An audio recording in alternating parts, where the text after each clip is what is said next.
Hi, all. I'm Professor Tina Good, and I would like to welcome you to ENG 206, The Short Story. So, this class is going to be a genre study, and particularly it's going to be looking at the genre we know as the short story.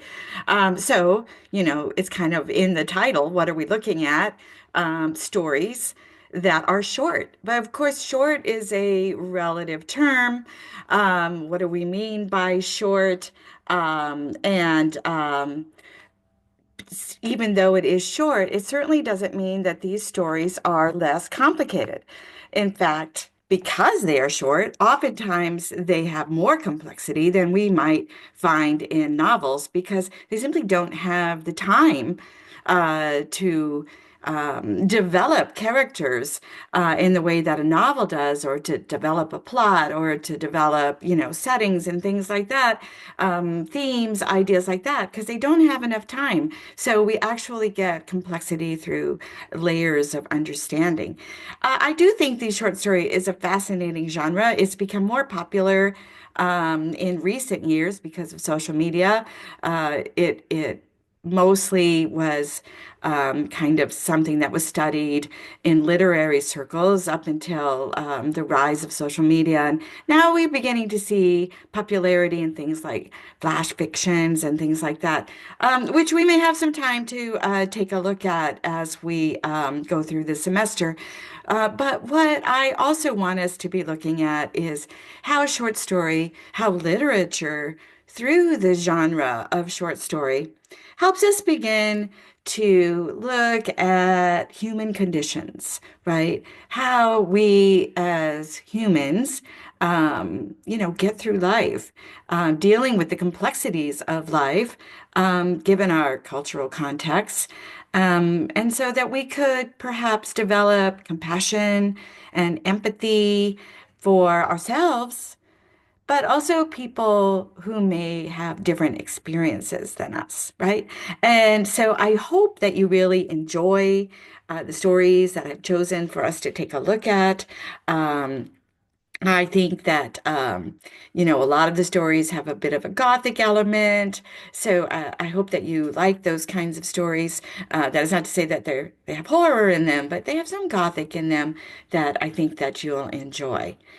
This is a fully online course, and so that means that everything that you will be accessing will be available on the college's course platform known as Brightspace.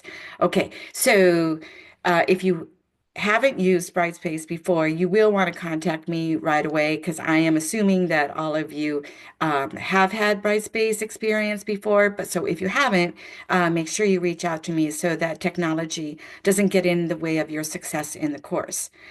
Even though it is an online course, it is not a self-paced course. So you will need to meet all the deadlines and follow the weekly plan as laid out in the learning modules in order to be successful in the class.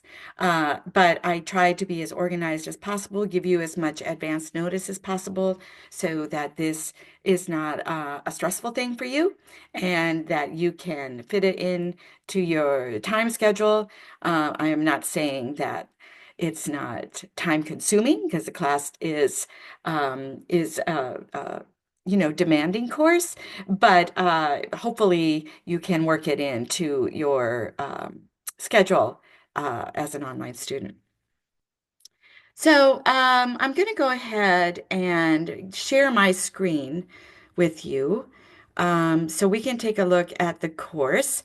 Now, this may not be your exact course, but all of my courses are pretty much set up the same. And so I think that you will find it useful as we quickly just go through some of the highlights that I want you to make sure that you understand. As we begin the course. Okay, so this is what the Brightspace looks like. You know how to access Brightspace. It's through the one login. Now, there is a video that I am providing you that shows you how to use the One Login Protect app So many of my students don't like having to get that password from that secondary email and then type in the password and then log in. And so if you have a smartphone and you can download the One Login Protect app, which is free, uh, it could make your life a little bit easier. And so I do provide a video to help you with that. I do believe I sent it out in an email, but it is also available here on this course. Okay, so this is the homepage, right? And this is the what I call the top toolbar. Okay. And so when we scroll down, we see that this is the work to do section, and this will show what's coming due in the weeks ahead. This is very nice, but do not think that this tells you everything. It does not.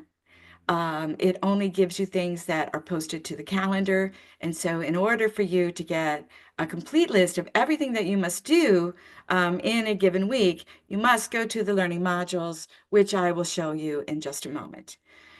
Here are the announcements. This is a way that I send you reminders of things that you will need to do that week or updates or anything like that. Announcements are posted here. As an online student, you need to check your announcements daily. Also, announcements will be sent to your Suffolk emails automatically. And so you also need to check your emails daily as an online student. This is, after all, the only way that we have of communicating, and you can get very much behind or very much confused if you are not checking your communications on a daily basis. Okay. This is the calendar of events again. This does not show everything that you need to do, but they are nice clues to give you, a heads up on what you have coming due. Okay, and you can set up notifications so that you can get reminders. Oh, you've got something due. You can do all of that. I have a video posted on how to set up notifications as well. Okay, so this is the home page. And then the guts of the course is pretty much here under content. Okay, so if you click on content, you'll see a left toolbar pops up. All right, so this is what I'll call the top toolbar, and this is what I call the left toolbar. Okay, so this is pretty standard stuff. It's really not hard, but I know that professors do set up their Brightspace courses a little bit differently, and so I just want to quickly walk you through um, how I've set mine up so that there's no confusion. Okay, so obviously here's the syllabus. This syllabus is a Microsoft Word document that you have available to you. And I have taken this also and parsed it all out under course information. The schedule here is under learning modules. Please understand that the schedule is a tentative schedule. It could face updates as we progress throughout the semester, but it certainly gives you a very clear-cut idea, and sometimes you might need a full document for whatever reasons in later courses. So I put that there for your review. But you'll see all of this information in the syllabus is also parsed out here in course information. Okay, so what do we have under course information? Well, any emails that I sent you prior to the semester are posted here under pre-semester correspondence. Um, there's the course description and learning outcomes. And here's the required text.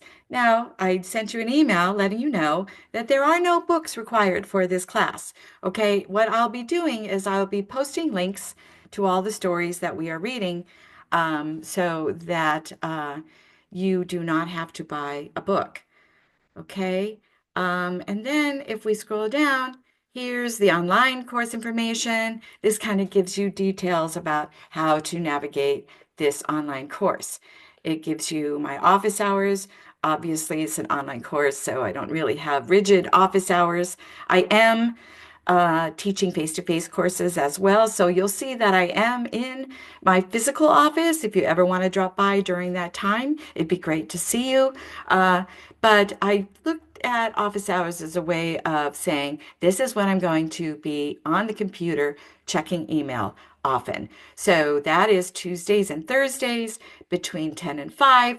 And so if you email me Tuesdays and Thursdays between 10 and 5, I should get back to you fairly quickly. Now, of course, you can email me anytime. It just means that those other times outside of that time frame, it might take me just a little bit longer to get back to you on. Um, I do not check emails on Sundays at all. So obviously, if you email me on Sunday, you're not going to hear back from me until the next day. But if I happen to be on my computer and you send me an email, you might hear from me right away, whether or not it's Tuesday or Thursday. But these, I'm guaranteeing you that if I can, I will get back to you as quickly as possible if I have the information that you need.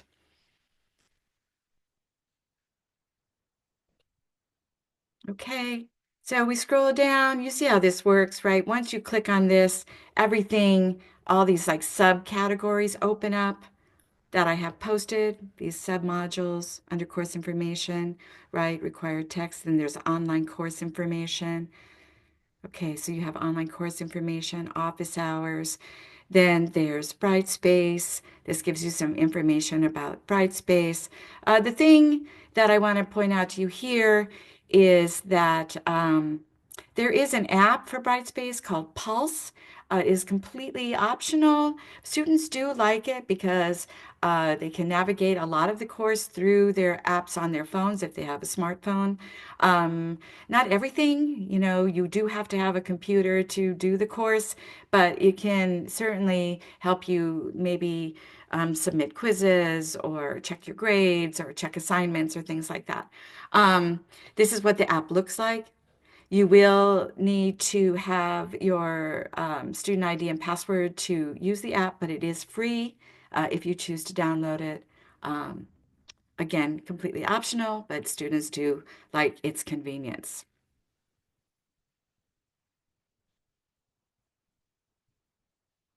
Okay, again, we keep scrolling down and we come to email, right? I've mentioned email to you a little bit already. The important thing here to note is that I do not, while Brightspace has an email and an instant message function, I do not use it. Okay, I will not respond to any emails or instant messages submitted on Brightspace. Okay, I've tried it before. It's just too confusing to use, both for me and for students, so I do not use it at all. You must use your Suffolk email to email me. You cannot use personal emails to email me. I'm not permitted to discuss any academic course information with you through your personal email. So you must use your Suffolk email address and email me at goodtea@sunysuffolk.edu so that I can respond to you as quickly as possible. When you're emailing me, I do teach many courses, so please be sure to put ENG 206 in the subject line so I know what course you're in and I can get back to you more quickly.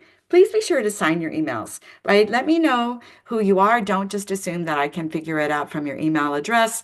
And also maybe, sign with the name that you would like me to call you. Again, I do not check emails on Sundays. Now, that's important to know because a lot of our due dates, almost all of our due dates, are due on Sunday. And so I will not be checking for last minute questions on that day. So if you need to email me, you need to get started on your work earlier than Sunday so that you don't run into this problem. Okay, and of course, all netiquette and civility student code of conduct policies must be followed when using email. Okay, and those are also posted. Again, you must use your Suffolk student email address when emailing me in order for me to get back to you. All right. Zoom sessions. Sometimes people want to set up a one-to-one Zoom session because we just can't get it worked out through email, right? Or, maybe you have some questions about my feedback. That's great. We can set up a one-to-one Zoom session where we can talk face to face. I look forward to those. Just make sure that you give me some notice, at least, 24 to 48 hours to get that set up in a time where both of us can meet. Okay. Um,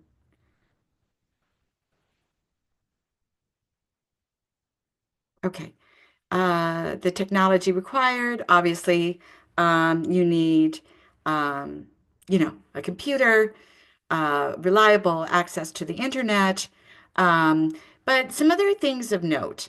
And that is that Brightspace is a little finicky sometimes about what it will allow you to update. And so the best thing to use is MS Word.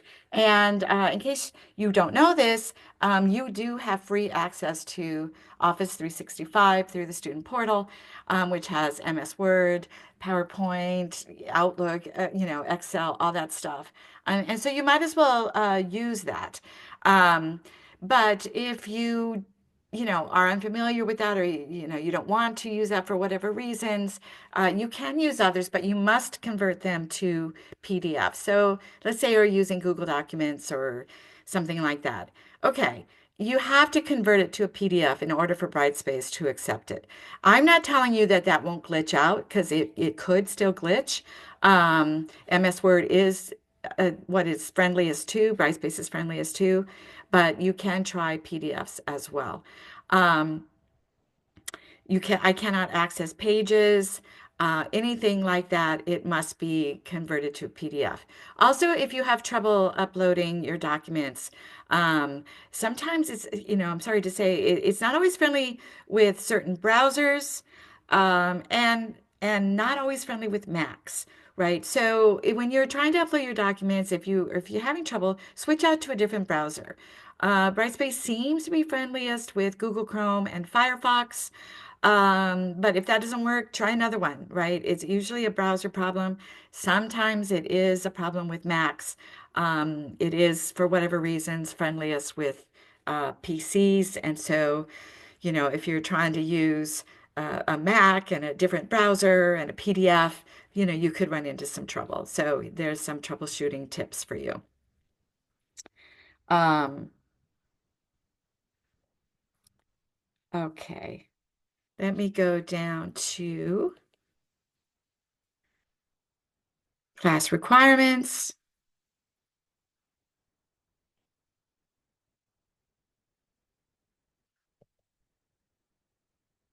And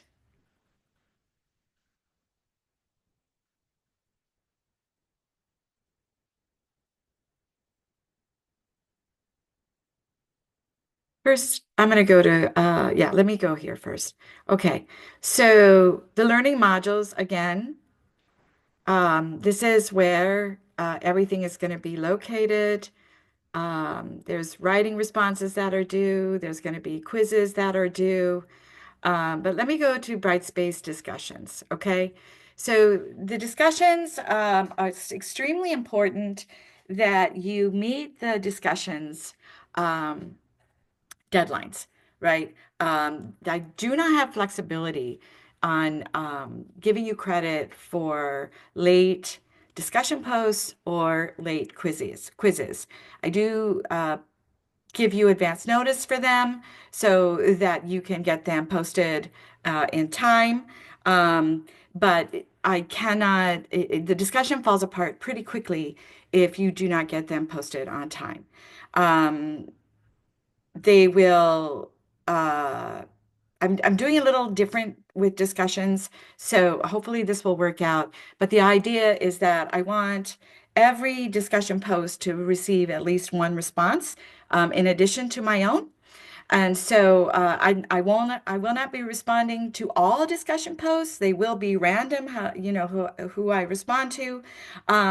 My posts do not count as a response. So I want everybody's discussion post to receive at least one response from a fellow student. Okay. And so what I will want you to do is post your primary response. And then your secondary response, what I will want you to do is make sure that you are posting to somebody who has not received a post yet. If everybody has received a post by the time that you are sending in your response, then you can respond to somebody else who has already received a post. This is also a place where you can receive extra credit. Okay. So if I feel that your responses go above and beyond, that's great. You can receive extra credit.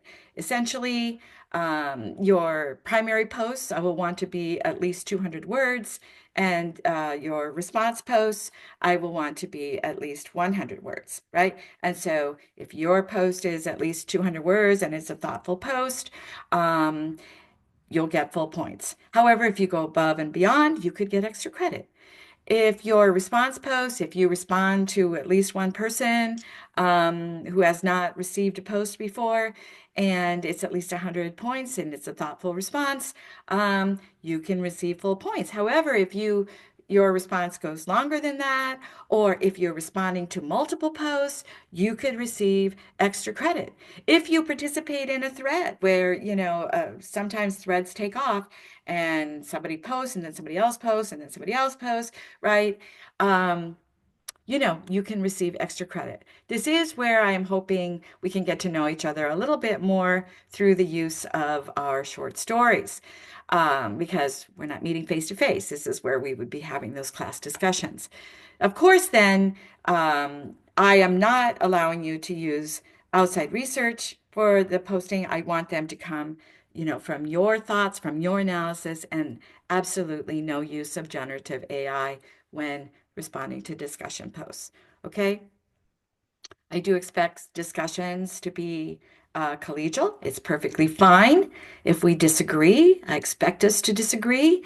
Um, but there is a way of disagreeing and still being collegial and collaborative and seeking new understandings through conversation and study. Okay. So I will be monitoring that as well as responding as much as I can to your discussions.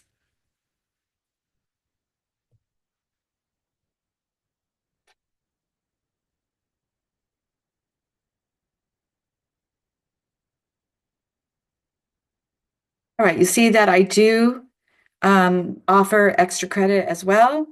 I do want you to make sure that you read the instructions for submitting extra credit. Essentially, what you can do is anything that has something to do with literature, not just the short story. Of course, the short story is a good thing to use for extra credit, but anything that has anything to do with literature.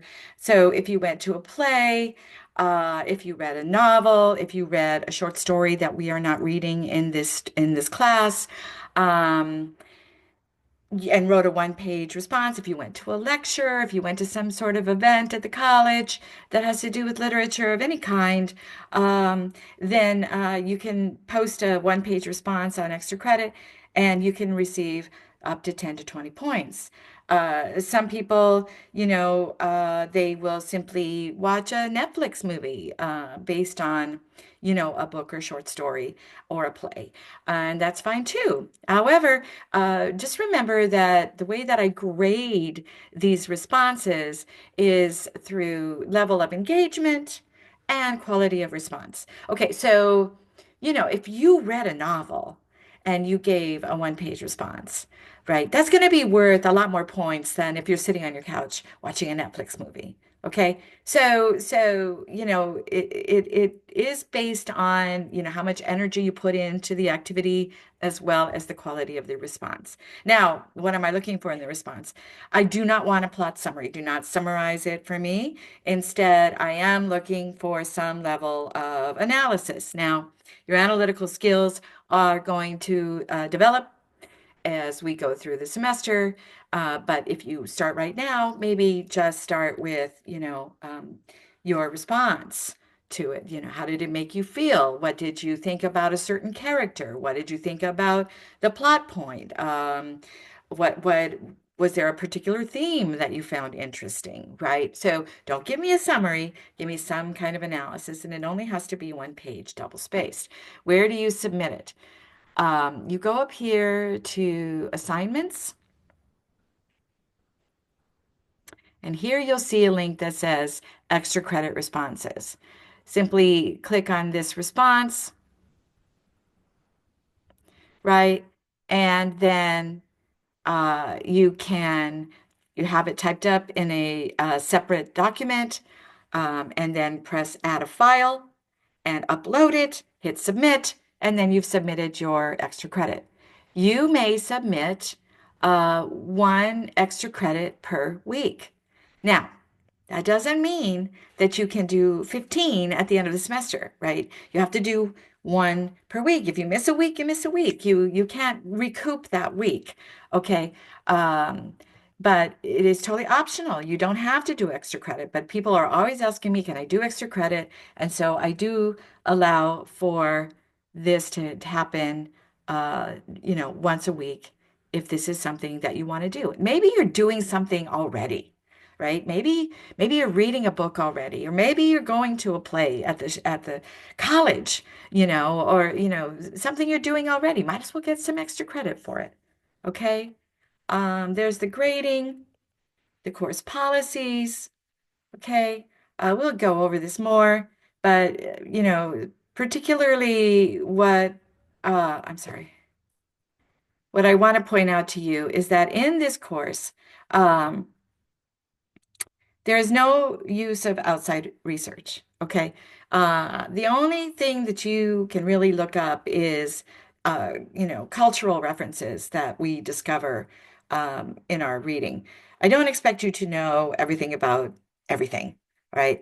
So you can look up if you want to know something about Edgar Allan Poe, or maybe there's words that you don't know or concepts that you don't know. Maybe you want to look up what are the Masons when we read Edgar Allan Poe, something like that. That's fine. You can do that. But you cannot look up anything that has anything to do with literary analysis. And of course, you cannot use any generative AI to put through either a creative writing piece or a literary analysis piece, right? This work must come from you. And so I'm not expecting you to do any research. This is not a research course. It's simply literary analysis. You cannot use Cliff Notes, Spark Notes, anything like that, right? I want us to develop our own skills. Um, if you need information about something, that's a different matter. If it's about a literary analysis or a creative writing assignment, you must have that come from you. Okay, all right. So let's move down then to um, the modules. Okay, let's look at course content first. Course content, this folder here is kind of a redundancy place.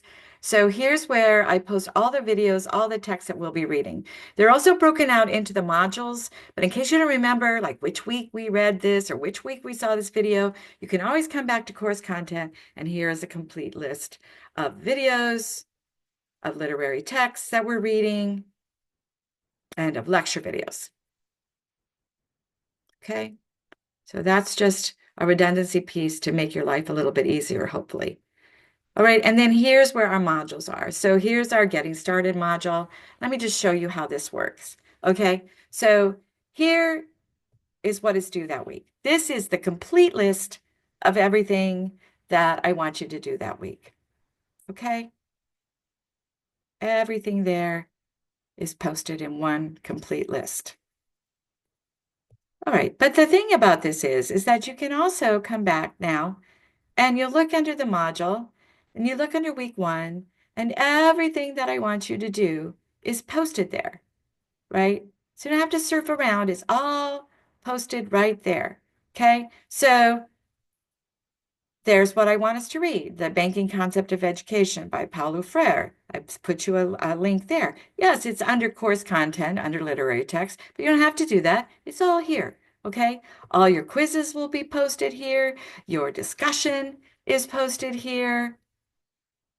And all of the videos that I want you to watch are posted here. By the way, remember I said at the beginning, if you wanted to set up logging into Brightspace so that you didn't have to do all of that, typing in the password and all of that, here's that video, how to use One Login Protect. That shows you exactly how to do this. I think you'll find if you have a smartphone, it makes your life a lot easier.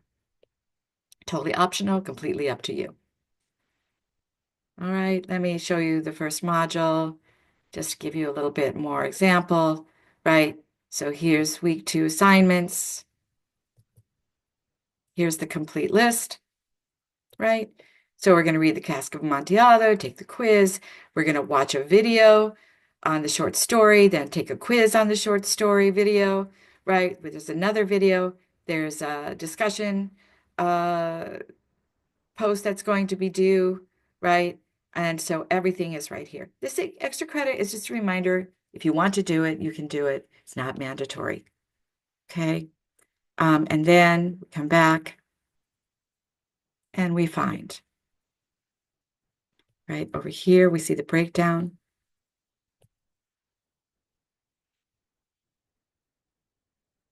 Literary text, there's Cask of Amontillado. There's the videos.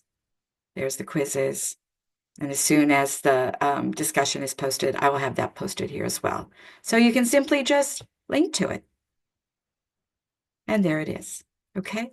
So I tried to make this as easy for you as possible as you are navigating through the course.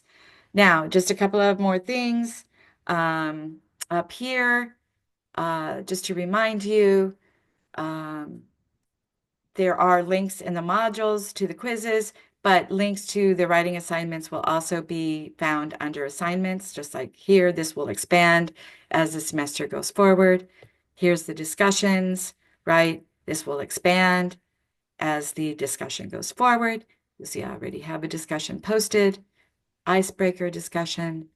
Here's the quizzes, right? This will expand as it goes forward. But note, right, I've already posted the quizzes for Cask of Amontillado and the short story video quiz, right? All of my quizzes are open book and they are not timed. So as long as you have them submitted by this due date and time, you'll be in good shape, right? Now, it's going to say on the quizzes that it's unlimited. And it's true, you can submit them more than once. Sometimes people make a mistake and they submit prematurely. And so I have set that up. However, once I have graded your quiz or the deadline has passed for the due date of the quiz, you can no longer resubmit the quiz, right? So my suggestion to you is if you're taking the quiz and you have to come back to it, just simply hit save, right? Don't hit submit because you don't want me to grade that yet. So just hit save. And then when you have completed the quiz, then you can hit submit. Okay? So my quizzes are meant to be, help you guide your reading. They are not meant to trick you.